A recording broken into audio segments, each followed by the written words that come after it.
Hey TCS TV viewers, it's Dave from the Camera Store, and today we're talking about two of Sigma's latest lenses, the DGD and contemporary 35 f2 and the 65 f2 lens.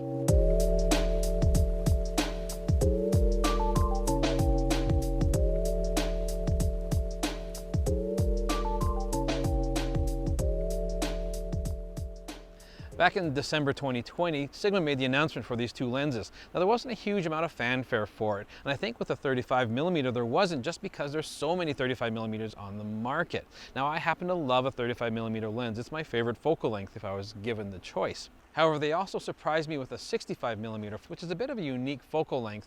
I don't know of another 65mm lens on the market. I mean, if you do, let me know in the comments down below. But typically we see a 50mm lens, the occasional 75, but most often an 85mm lens. So I'm interested to see how this 65mm perspective is going to work for me. When you first get your hands on these lenses, you're going to realize how nice they look. They're probably one of the sexiest lenses I think Sigma's ever put out. They base it kind of on their Cinema series of lenses as far as the styling goes. Now when you look at them and feel them, you're going to see that there's a very good sense of quality to them. Everything from the manual focus autofocus switch, it's a really nice robust switch, much bigger than you get with a lot of other manufacturers. The aperture ring is nice, and it has a very good tactile feel to it as you go from f2 to f22 in 1/3 stock increments. It's nice when I'm looking through the viewfinder optically, I can easily find it with my fingers and make my adjustments. Now something I think Sigma's really stepped up to is their tolerances. For whatever reason, the manual focus ring feels better on this lens than a majority of the other lenses I'm finding. And the lens comes in at 325 grams. The 65mm comes in at 405, so a relatively small diminutive lens that really lends itself to these new generation mirrorless cameras.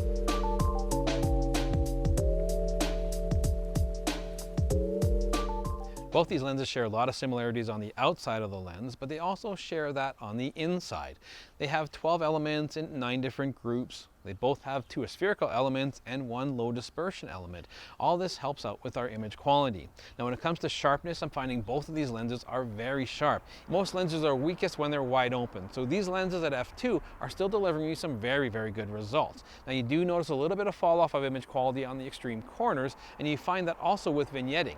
Stop that lens down to 2.8 and you're going to clear up most of those issues. And it remains really nice and sharp until diffraction starts to creep itself in. Around f11, f16, you're going to notice that. Now we do have a little bit of chromatic aberration between both these lenses. The 35 is a little worse than the 65, but both are very acceptable in what they're delivering. Both of these lenses use an STM motor when it comes to autofocus. Take a look at our test here as I'm approaching the camera. It can easily keep up with my pace. Take a look at our min and max focusing test here, and you can see how quickly it can rack focus from min to max.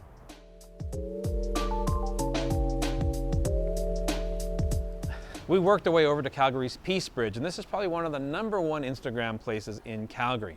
And with these two lenses, it's interesting. With a 35mm, I feel right at home with it. It is the focal length of my choice. I love that perspective. When I'm photographing people in their workplace or environmental portraits, I love that focal length. Now when I switch to the 65mm lens, it's a bit of a weird one for me, quite honestly. I'm much more used to an 85mm lens when I'm shooting portraits. This one is closer to a 50mm lens, which isn't one of my favorite focal lengths, but it does give me a similar look to an 85. It kind of goes back and forth a little bit, so I'm a little perplexed with how to approach this lens. If it's a focal length that you are going to find quite handy in your application, then great. I say highly recommend. Take a look at this lens and see if that perspective works for you. I'm still not sold on it, but it might just be an old dog new tricks kind of thing for me.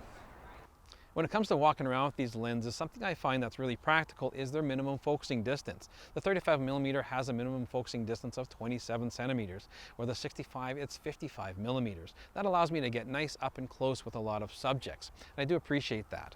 Both of these lenses use a 9-bladed aperture, which gives you your pleasant background blur. Now, of course, on the 65mm, we're going to accentuate that a little bit more because it is a short telephoto. Now I'm predominantly looking at these lenses from a photographer standpoint. If you're a videographer, you need to contend with a couple issues, and one of them is pretty heavy focus breathing. So if you're racking focus in your scenarios from min to max, you're going to see your frame change quite drastically.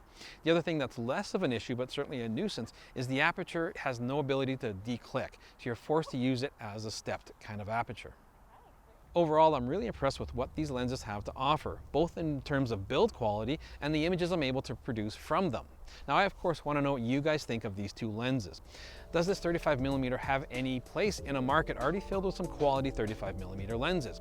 And is that 65mm focal length something that you're interested in, or is it just kind of an odd focal length? Make sure you leave comments down below, follow us on Instagram, and please subscribe and hit the notification bell. We'll catch you again next time.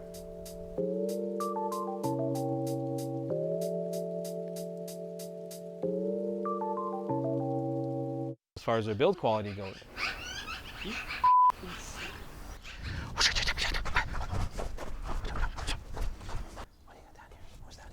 What's down here? What's down here? No, just keep walking. Just keep walking. Going home? Oh.